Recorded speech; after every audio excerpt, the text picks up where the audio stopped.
Bom, senhores, dando sequência, no final do bloco passado eu fechei a explicação química da rigidez cadavérica. Vimos então como é que se dá o acoplamento, a excitação e acoplamento dos miofilamentos, das miofibrilas, das células musculares, em que proteínas contrácteis de actina e miosina vão se deslizar umas sobre as outras através do sistema de pontes cruzadas com gasto de adenosina trifosfato, com gasto de energia. Vamos agora ver o que é o espasmo cadavérico. O espasmo cadavérico seria um processo de rigidez muscular generalizada, rigidez cadavérica generalizada, que se instala imediatamente no momento da morte. Então, assim que ocorre a morte, o cadáver entra em rigidez cadavérica de forma generalizada, instantaneamente, no momento da morte, assumindo a última posição que apresentava em vida.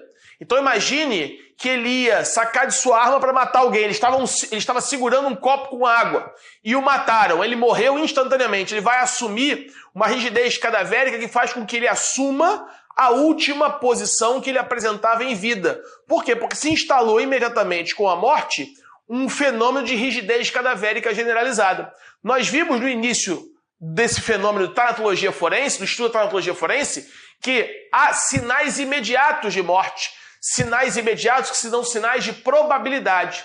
Nesses sinais imediatos de morte, um deles é o relaxamento muscular generalizado. Vimos que é um sinal de probabilidade.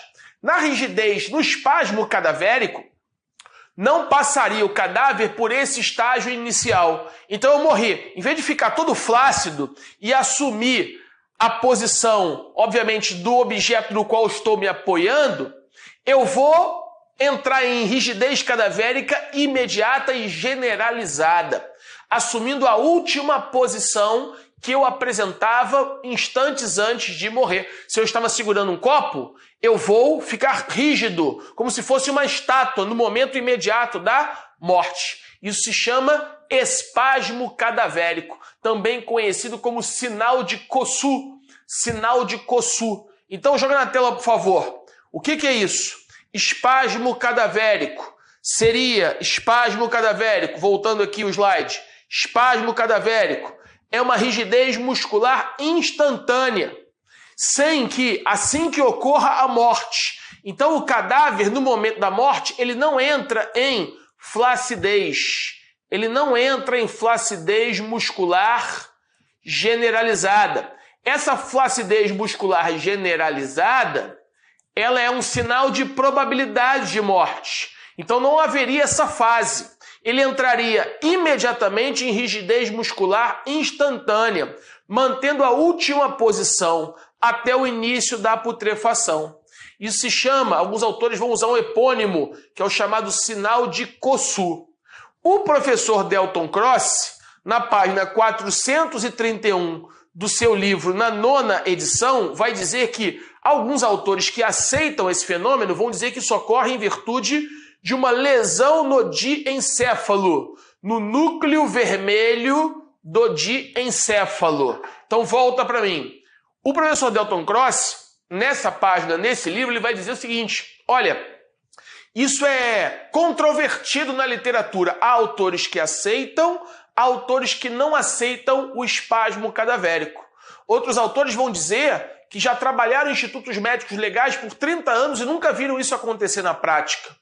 Mas para aqueles que aceitam, segundo Delton Cross, página 431, 9ª edição, vai dizer que uma explicação seria uma lesão no diencéfalo, no núcleo vermelho do diencéfalo. Então, se aparecer uma questão mais profunda de prova em medicina legal falando que a razão do espasmo cadavérico seria uma lesão no diencéfalo no seu núcleo vermelho, você marca como correto, porque é o que está no livro do professor Delton Cross.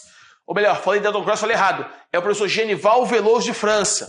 Recapitulando aqui, ó, joga na tela, por favor.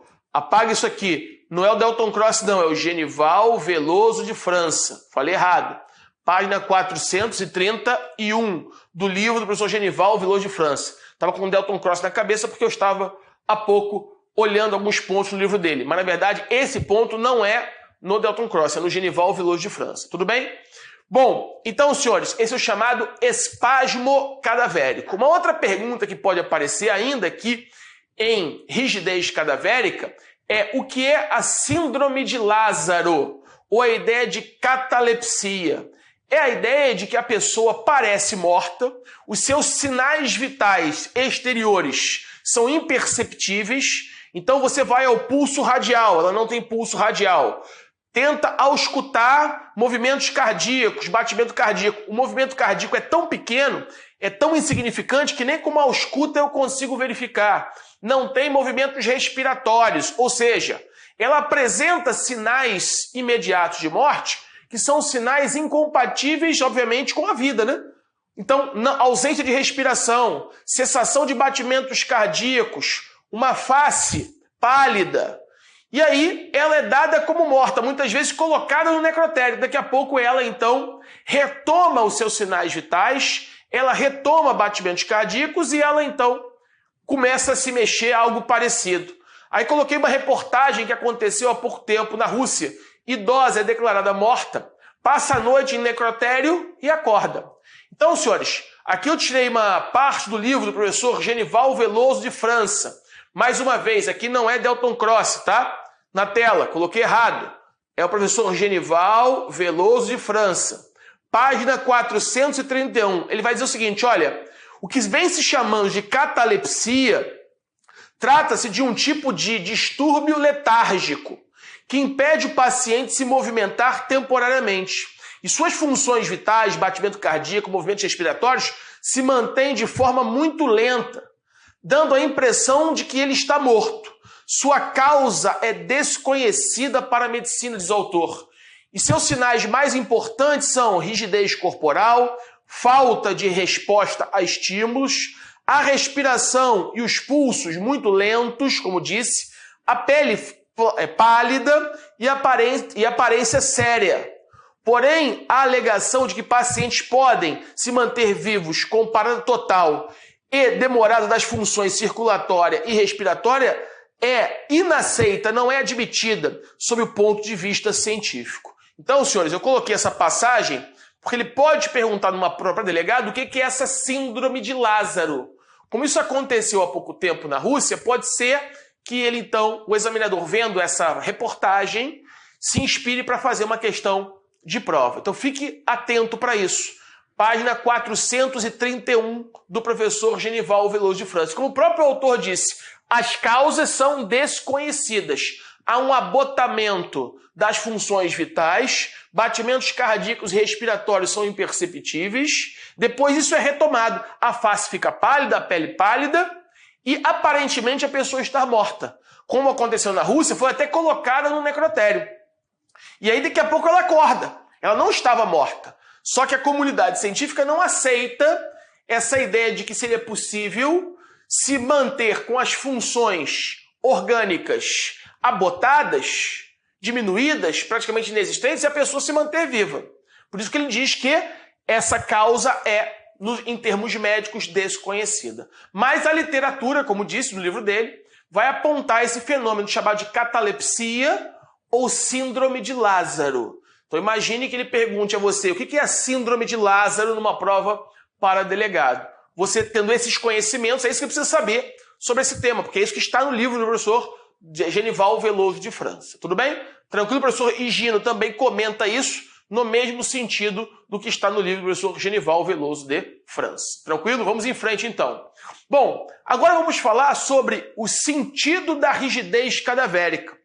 Ora, tirando aquela situação do espasmo cadavérico, em que essa rigidez ela seria generalizada e ela se instalaria no mesmo instante em que a morte ocorresse, na totalidade do corpo, assumindo a última posição anterior à morte, a literatura vai dizer que isso é de difícil verificação. Normalmente, essa rigidez cadavérica ela vai se instalando com o passar do tempo. Existe aqui uma ideia de cronologia, é o que a gente chama de cronotanatognose, que é o estudo do conhecimento do tempo da morte.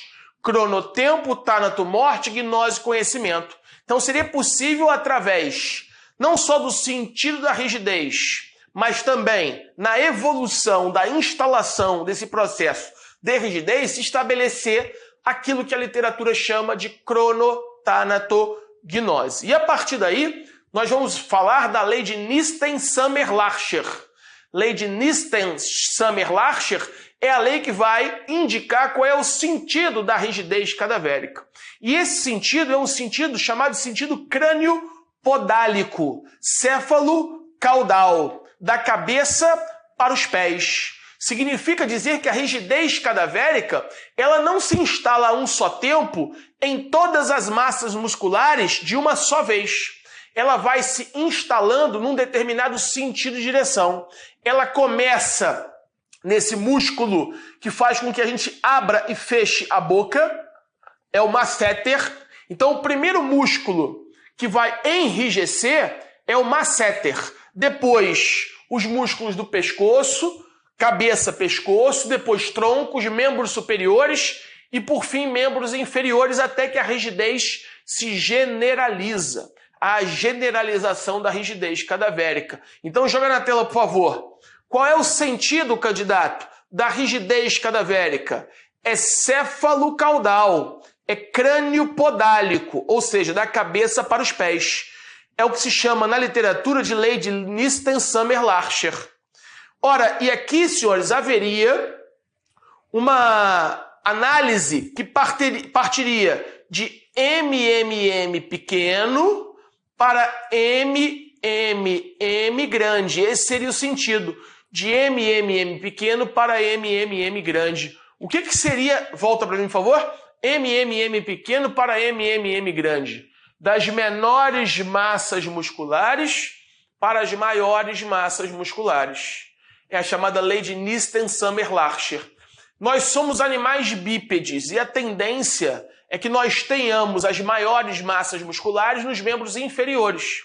Então, o primeiro músculo que enrijeceria, como disse, seria esse músculo que abriria e fecharia a boca, o masseter. Então, se ele perguntar na prova, candidato, qual é o primeiro músculo que entra em rigidez? É esse aqui, ó.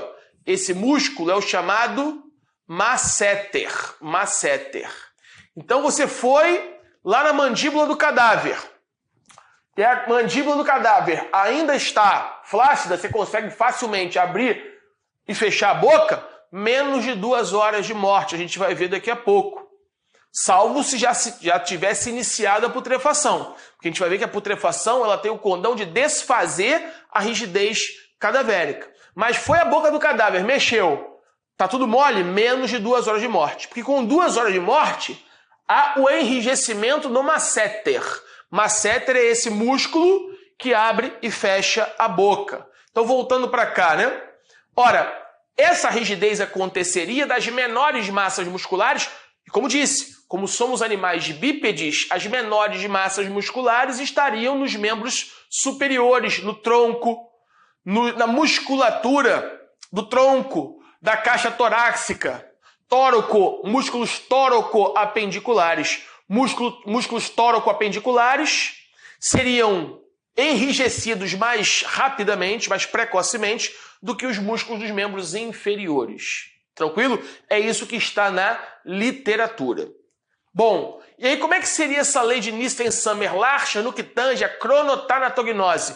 Cronotempo, tanato, morte, gnose, conhecimento. Conhecimento do tempo da morte. Então, joga na tela, por favor. Ora, a rigidez cadavérica instala-se de cima para baixo, leia-se, no sentido crânio-podálico. Enrijecem inicialmente as massas musculares menores, MMM pequeno, e mais tardiamente as massas musculares maiores, de MMM pequeno para MMM grande. Até 2 horas, o cadáver então estaria todo flácido. Acima de 2 horas, a rigidez começa pela musculatura da mandíbula, que é o masseter. Ora, de 2, então de 0 a 2 horas, o cadáver todo flácido. De 2 horas a 6 horas de morte, essa rigidez muscular ela vai se generalizar. Alguns autores vão falar 8 horas, vão falar 12 horas. Até porque, senhores, essa rigidez, pode voltar para mim, Ela pode ser mais precoce, ela pode ser mais tardia, dizem os livros, a depender das condições daquela morte. Então, se a pessoa morreu lutando, por exemplo, consumindo oxigênio, consumindo todo o oxigênio que ela tinha, as reservas de energia, de ATP que ela possuía no fígado e nas musculaturas. Ora, nas musculaturas, nos músculos, há reserva de ATP. No fígado, há reserva de ATP. Então, se ela consumiu toda essa reserva, essa rigidez vai se instalar mais rapidamente. Porque como nós vimos no bloco passado, o que faz com que ocorra a flacidez muscular, a contração muscular e o relaxamento muscular vai depender de adenosina trifosfato, vai depender de ATP, dessa energia química, para desfazer aquele sistema de pontes cruzadas, em que a actina e miosina vão deslizar, fazendo o músculo contrair. Para esse deslizamento se desfazer, eu preciso, a gasto energético, eu preciso de uma molécula de ATP. E como ele morreu, não há produção de energia, porque o ATP, como vimos também em aulas passadas, ele advém de onde? Da oxidação da molécula de glicose. Na presença de oxigênio, formando 38 moléculas de ATP, 6 moléculas de gás carbônico, 6 moléculas de água, na chamada respiração aeróbica. Então, se ele está morrendo, se eu não tenho oxigênio, ainda que as células, num determinado momento, vão fazer por um determinado período de tempo pequeno uma respiração anaeróbica, a produção de ATP na respiração anaeróbica é pequena. Ou seja, haverá uma escassez de ATP.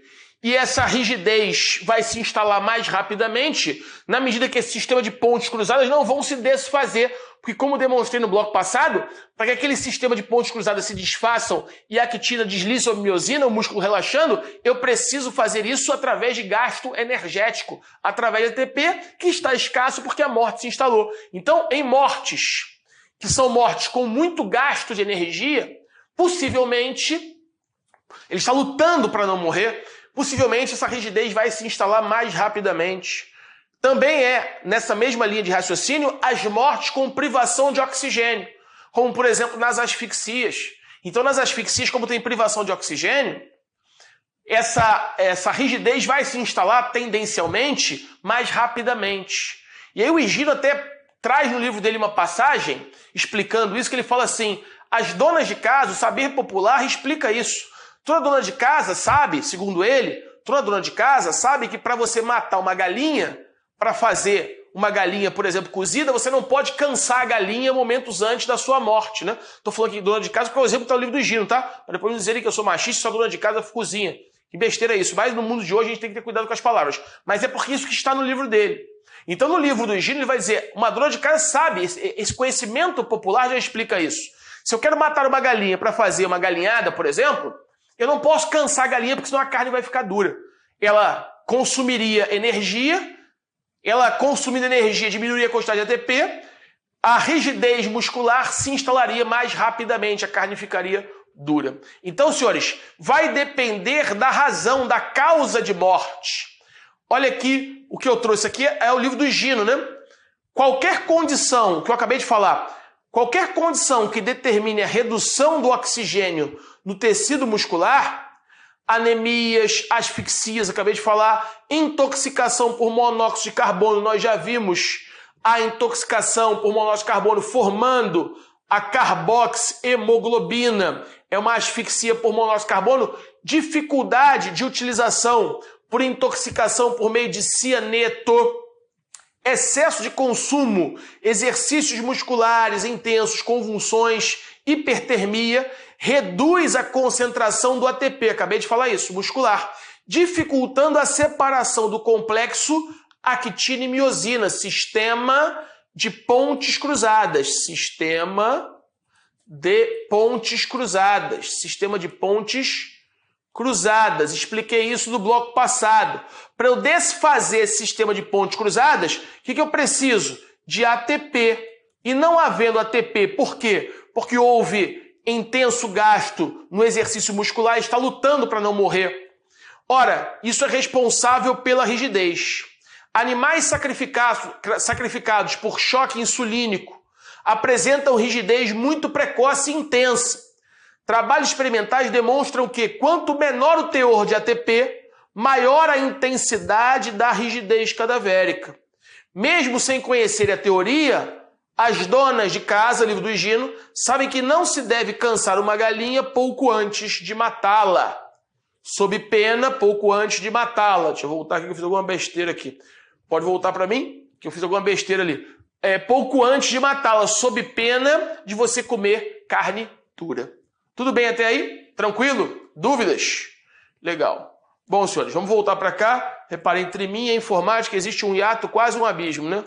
Agora, como é que se desfaz isso aqui? É que eu não sei. Deixa eu voltar aqui, então. Vamos lá.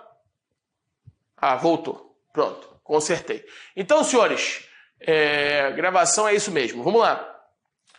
Ora, isso aqui está onde, André? Na página, livro do professor Higino Carvalho Hércules, página 173. Tudo bem?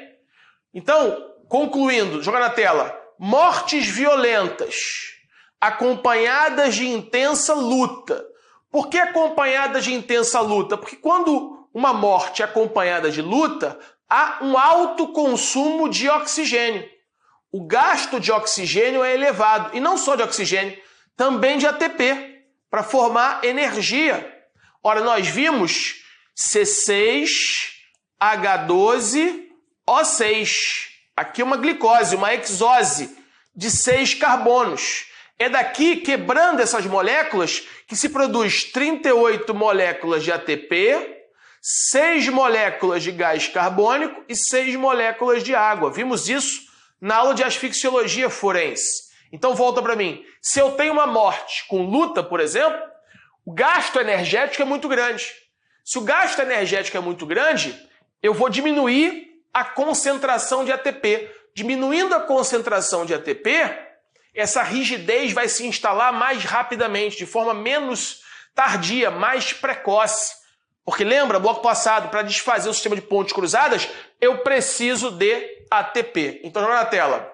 Ou causas de morte, ou mortes causadas por asfixia, também falei mecânica, podem acelerar o curso da rigidez cadavérica. Isso por quê? Porque houve um grande gasto de energia.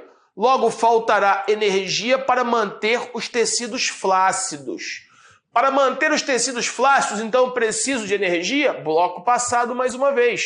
Sistema de pontes cruzadas. Para eu desfazer o complexo actina-miosina, eu preciso de energia ATP, para que aquilo se desfaça e o ângulo volte de 45 para 90 graus e o músculo relaxe. Como eu não tenho ATP, a rigidez vai se instalar de forma mais precoce. Tudo bem? Então, se ele vier com uma questão dessa mais complexa, uma prova mais aprofundada de medicina legal, você tem condições de responder. Bom, aqui eu já falei. E aí você vai estabelecer a cronotanatognose. Esse músculo aqui, ó, é o esternocleido-occipito mastoideo. Esse músculo aqui é esse músculo aqui do pescoço. Ó. Esse músculo transversal aqui chama-se esternocleido-occipito mastoideo. É um músculo que também entra em rigidez porque faz parte do complexo dos músculos do pescoço. Imagine que na prova ele coloque essa imagem aqui para você e pergunte assim, candidato, estime a hora de morte. Aí na letra A ele coloque de 0 a 2 horas. Na letra B ele coloque esse cadáver aqui de 2 horas a 6 horas de morte. Na letra C ele coloque de 48 horas a 96 horas de morte. Na letra D ele coloque mais de 8 horas de morte, menos de 24 horas de morte. Qual seria a resposta? A resposta seria a letra D. Mais de 8 horas, menos de 24 horas de morte. Então, o que nós tiramos de importante desse slide nessa fase inicial? Primeiramente, que essa rigidez aqui está generalizada. Ela está generalizada. Ora, estando generalizada, alguns livros vão falar mais de 8 horas, outros livros vão falar mais de 12 horas. Só que eu acabei de ver com você que aqui não é uma ciência exata, não estamos falando de matemática. O camarada pode, aqui é uma ciência biológica. O camarada pode ter morrido lutando. Ele pode ter morrido com grande reserva no seu fígado, por exemplo, de energia, de glicogênio, por exemplo. Ora, e aí ele tem bastante ATP. A rigidez vai demorar mais para se instalar e se generalizar. Ele pode ter morrido lutando, vai se iniciar mais rapidamente, vai se generalizar mais rapidamente também. Então é algo em torno de 8 a 12 horas. Vai variar a depender do livro. Logo, quem for construir uma questão de prova sobre isso, tem que dar opções que excluam completamente a imagem apresentada. Então aqui de 0 a 2 horas, a rigidez sequer ainda, na maioria das vezes, é perceptível. E se tiver rigidez, vai ser aqui no masseter, nos músculos do pescoço, no esternocleidomastoide, mas não dessa forma em que a rigidez está totalmente instalada e generalizada. De 2 a 6 horas, membros superiores. Membros superiores. De 6 a 8 horas, ela se generaliza. Depois de 8 horas, ela poderia estar desta maneira aqui. Aí aqui algumas informações importantes também que poderíamos tirar desse slide. Eu vi com você até agora como é que a rigidez se instala. E como é que ela se desfaz? O que desfaz a instalação da rigidez e a sua generalização? Ela se instalou e ela se desfez. Como é que ela se desfaz? Ela se desfaz, joga na tela, por favor. Ela se desfaz pelo início da putrefação.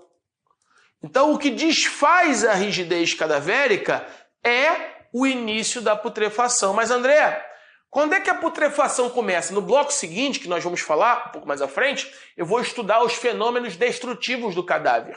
E quando eu chegar nos fenômenos destrutivos do cadáver, um deles é a putrefação. E a putrefação começa em torno de 24 a 36 horas. Só que isso também pode variar a depender das condições climáticas, a depender do estado do cadáver, a depender se é um cadáver mais obeso, menos obeso, a depender das condições do meio ambiente, a depender das vestes, a depender se ele está em sepulto numa região que venta muito, venta pouco, fauna cadavérica, ou seja, vários fatores, mais calor, menos calor, vários fatores vão influenciar no início da putrefação. Mas, numa média, os livros vão falar entre 24 a 36 horas. Então, com o início da putrefação, a rigidez vai ser desfeita. E ela é desfeita no mesmo sentido no qual ela se instala. Então, se ela se instalou no sentido crânio-podálico, da cabeça para os pés, lei de Nisten-Summer-Larcher, ela vai se desfazer no mesmo sentido, da cabeça para os pés. Então, quando eu te perguntar, candidato, o que se desfaz a putrefação? O que desfaz, melhor dizendo, a rigidez? O início da putrefação. Agora, pode ser que alguém vá mexer no cadáver. Esse cadáver está todo duro. Aí eu vou e quebro essa rigidez. Ele está com o braço duro, braço e antebraço. Ele está todo duro. Braço e antebraço, está todo duro. Aí eu vou e quebro essa rigidez com uma força externa. Depois que eu quebrei, se eu quebrar com uma força externa, antes do início da putrefação, ela não se refaz. Agora, cuidado, porque no livro do Higino, ele diz expressamente o seguinte: se a rigidez estiver no processo de instalação, se ela ainda não estiver generalizada, se ela estiver em processo de enrijecimento, se eu desfizer, ela se refaz. O Genival Veloso de França nada fala sobre isso, mas o Higino fala no livro dele que se a rigidez se instalou, mas ela ainda não se instalou totalmente, ela está em processo de instalação. Se eu desfizer com uma força externa, ela se refaz.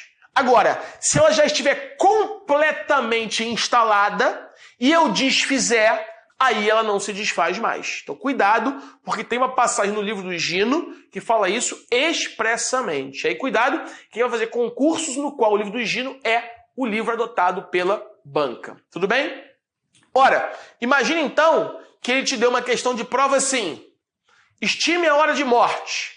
Cadáver todo mole na parte de cima e duro na parte de baixo. Cintura para baixo, todo duro. Cabeça até a cintura, ele está flácido. Estime a hora de morte. Senhores, se ele está mole em cima e duro embaixo, é porque a rigidez ela já se generalizou, primeira hipótese, já se generalizou e a putrefação já se iniciou. Porque a putrefação começa a desfazer a rigidez no mesmo sentido da instalação. Então, aqui eu teria uma opção com mais de 24 ou mais de 36 horas de morte, se está mole em cima e duro embaixo. Isso é uma primeira possibilidade. Agora, numa prova aberta discursiva, você não pode desconsiderar uma segunda possibilidade.